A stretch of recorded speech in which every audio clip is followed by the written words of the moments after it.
The global elite rely on a number of organizations to push their agenda.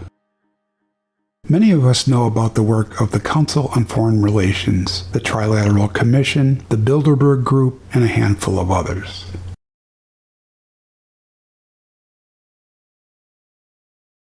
The Tavistock Institute for Human Relations is included and instrumental in this collection of subversive organizations. However, we rarely, if ever, hear about its role in mass brainwashing and shaping of public opinion. As I covered in a previous episode, the elite are active on several fronts to reduce world population and basically turn the planet into a lockdown, high-tech prison where a demoralized and reduced population is completely under the iron-fisted rule of a world government.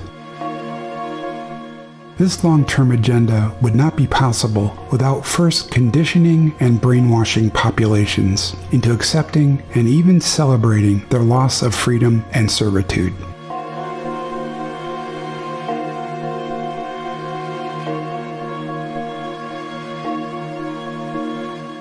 The control agenda of the Tavistock Institute was first exposed in 1969 by author and researcher John Coleman. His monograph, The Tavistock Institute of Human Relations, Shaping the Moral, Cultural, Political, and Economic Decline of the United States of America, revealed deep connections between this organization and the ruling elite.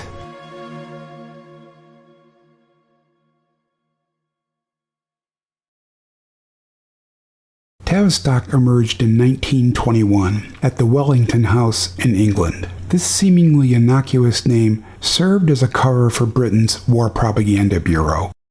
David Lloyd George, the Chancellor of the Exchequer, was given the task of setting up a British War Propaganda Bureau. George appointed the writer and fellow Liberal MP Charles Masterman to head the organization.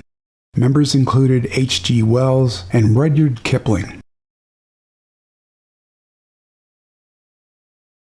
A number of writers were put to work cranking out pro-war propaganda to promote and demand participation in the so-called Great War, now known as the First World War.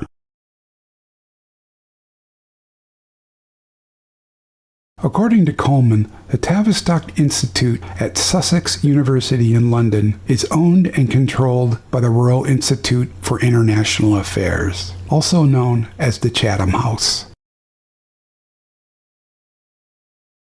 This is the epicenter of the British establishment. Its meetings are secret, like those held by the Bilderberg Group. The Royal Institute for International Affairs is said to be based on the King Arthur myths. Financial backers of this organization included the Astor family. Its American equivalent, the Council on Foreign Relations, was funded by J.P. Morgan, Jacob Schiff, Paul Warburg, John D. Rockefeller, and others.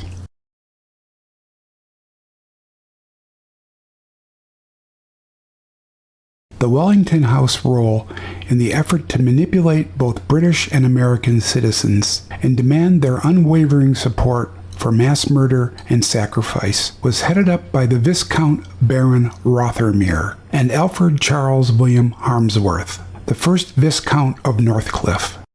Northcliffe was essential to the brainwashing project. He owned the Daily Mail and the Daily Mirror newspapers. Rothermere was the chairman of the Daily Mail and General Trust. According to Coleman's research, Tavistock received its funding from the British royal family and later the Rothschilds, to whom Lord Northcliffe was related through marriage. It also received funding from the Rockefeller family trusts and the Milner Group. The royal family played an instrumental role in guiding the agenda, according to Coleman's research. At least 2 Americans were involved in this project of mass manipulation of the public, Walter Lippmann and Edward Bernays. Lippmann, who would later introduce the concept of Cold War, was a notable member of the Council on Foreign Relations, established in 1921. He played a significant role in the Woodrow Wilson decision to get the United States involved in the war in Europe, despite having promised not to. Edward Bernays, known as the father of spin, was a master propagandist and public relations wizard. He was the nephew of Sigmund Freud. Bernays called the effort to brainwash the public psychological warfare.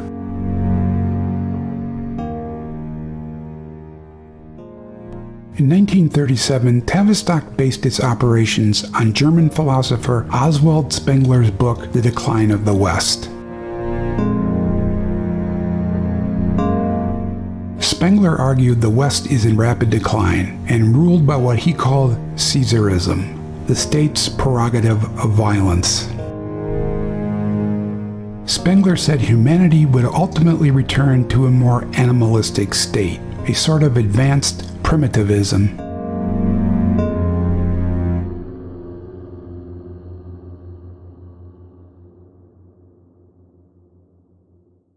Spengler's analysis is hardly a match for the Tavistock agenda implemented by the elite, the British royal family, and globalist one-world organizations. Tavistock took what it wanted from Spengler, the theory civilization is doomed and must be replaced with a different system. Not the primitivist social utopia imagined by Spengler, but rather a one-world globalist totalitarian government set on reducing population and controlling all aspects of society.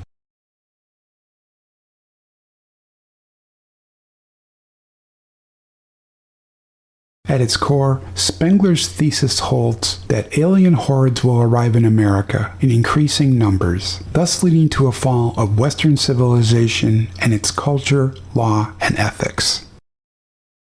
This legacy is linked to the Roman Empire and medieval Western Christendom that emerged from the Middle Ages to experience a number of transformative episodes such as the Renaissance, the Reformation, the Enlightenment, the Industrial Revolution, and the advancement of scientific knowledge. In Europe, large numbers of Africans, Arabs, and others are flooding the continent, resulting in social and political chaos as two widely different cultures clash. This highly disruptive force has resulted in severe political polarization and the rise of nationalist groups opposed to continued immigration and asylum status.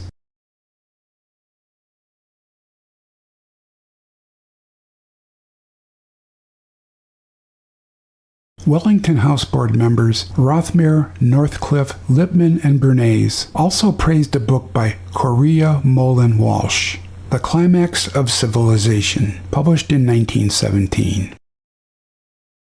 Walsh argues civilization has reached the end of its centuries-long use of natural resources and is plagued by irreversible social and moral decline.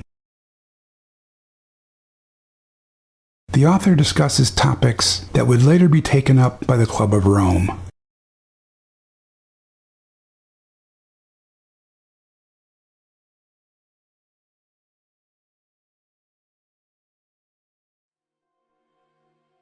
The massive propaganda effort undertaken by Tavistock during the First World War went into overdrive in the United States. By far, most Americans opposed entering the war, and Tavistock and others worked to change this. In Britain, it only took a couple of years of relentless media propaganda to turn the British people from opponents of the war into enthusiastic advocates and participants. The same model was used to get the United States into the war.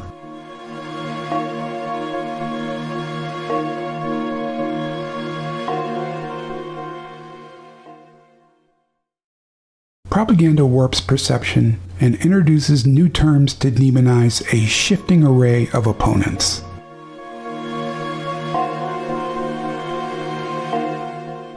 For instance, in America, the Tavistock propaganda effort labeled war opponents as isolationists, a term that would later be used by Roosevelt to manipulate the nation into fighting the Second World War.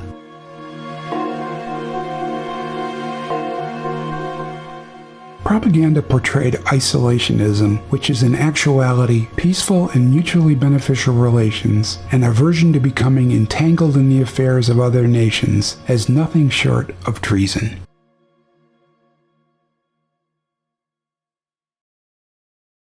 At the time, President Wilson preached the idea of a one-world government. He managed to lower, if not destroy, tariffs that protected the American economy and worker. This so-called free trade, now center to the globalist ideology, resulted in American workers and companies being displaced and ruined by foreign trade. Most notably, British products that were made in India by cheap labor and exported to the United States. In order to make up for this lost tariff income, the U.S. passed the Federal Income Tax Law in 1913, thus passing the responsibility to pay for the lavish spending habits of professional politicians and their benefactors, that is to say, corporations and banks. As Coleman notes, this mandatory taxation is a Marxist concept not included in the Constitution. Wilson's lowering and removal of tariffs eventually resulted in the creation of globalist trade agreements under NAFTA, GATT, and the World Trade Organization. These trade agreements between governments and transnational corporations have resulted in dismantling the middle class, a key objective of Tavistock and its globalist supporters. Ushered in by Bill Clinton and his wife, not only displaced and impoverished American workers, it also produced a destructive effect on Mexican agricultural and small business operations, which in turn helped produce a surge of illegal aliens crossing the border in search of work and handouts by the state. In addition, this supposed free trade agreement provided a mechanism for large corporations to invest in China's growing economy. In return, China was allowed to access American markets. This further displaced workers who were unable to compete with what amounts to slave labor in China.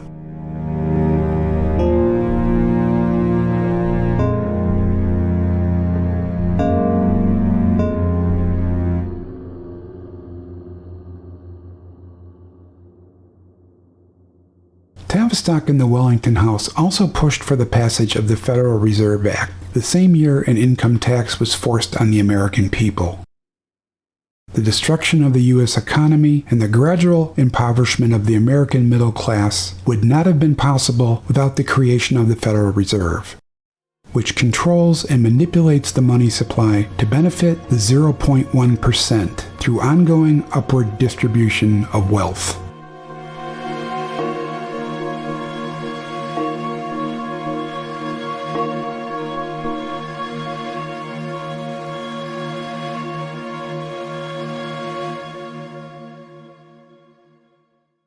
Both Lippmann and Bernays were involved in this banker cartel consolidation of wealth and assets.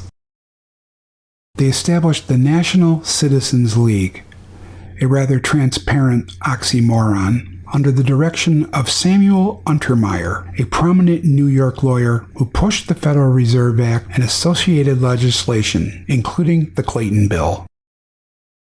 Before the Federal Reserve Act could be signed by Wilson, it was gone over with a fine-tooth comb by Colonel Edward Mandell House and the British oligarchy represented by the banker J.P. Morgan.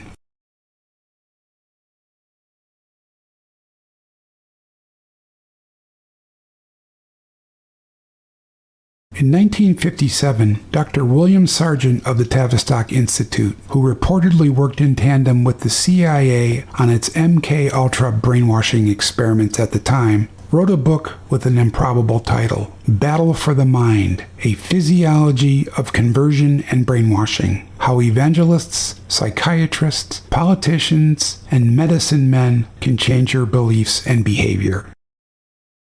Sargent explains how alien beliefs can be implanted in the human brain through induced fear, anger, and excitement. He writes that of the results caused by such disturbances, the most common is temporarily impaired judgment and heightened suggestibility.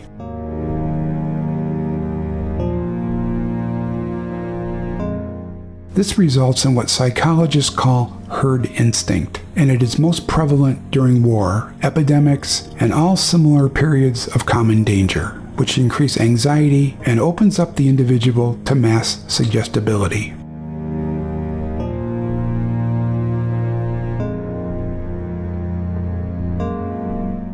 Jim Keith, the author of Mass Control: Engineering Human Consciousness, describes Tavistock as a collaborative effort of British military intelligence and the psychiatric establishment. Keith writes that Tavistock's influence reaches the mass corporate media, corporations, governments, and the psychiatric establishment. Coleman has said the moral, spiritual, racial, economic, cultural, and intellectual bankruptcy we are now in the midst of today is the product of a carefully planned Tavistock program.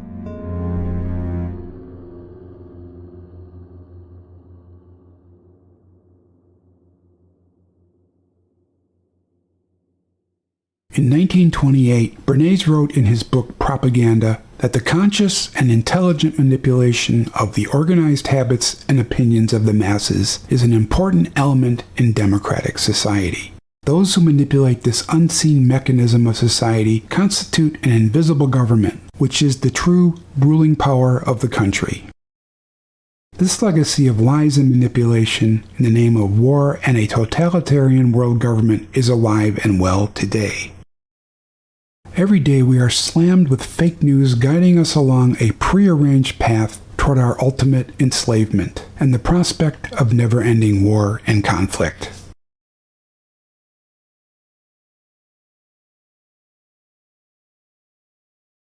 I believe we are heading into a new war, the ultimate conflict, the final push to have us accept, either through directed propaganda or physical violence by the state, a suicidal showdown between the US, Russia, and China.